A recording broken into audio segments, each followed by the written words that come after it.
I just spent some time driving the Corvette Stingray Convertible at Texas Motor Speedway. Sounds like a dream job, right? Well, unfortunately, GM put this sticker on the Vette that said on-road only, meaning I wasn't allowed to drive it on the track itself, just on the roads around the racetrack and at street-legal speeds.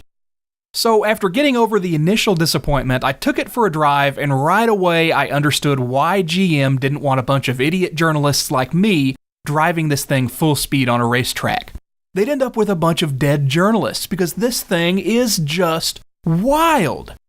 It's so fast that your mind can barely react to what it's doing.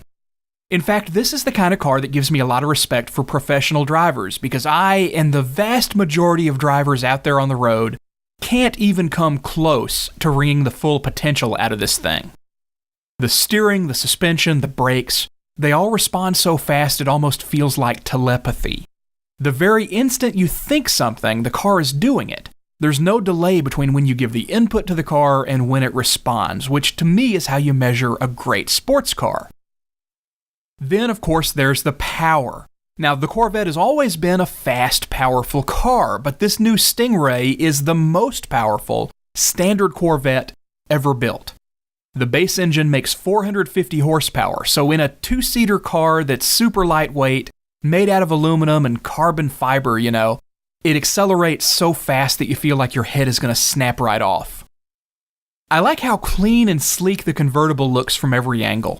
It's not blatantly retro, but it does pay homage to the Vettes of the past, trying to tie in some history with the new modern design. The other thing I love about this car is that the cabin doesn't feel cheap anymore. The last generation Vette and the generation before that both felt like they had a kind of cheap Chevy economy car interior, with too much hard plastic everywhere.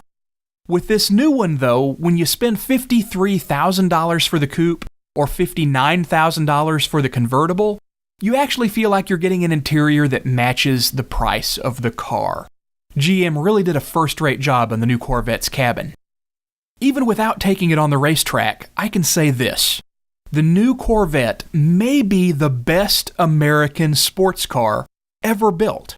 And I don't say that lightly.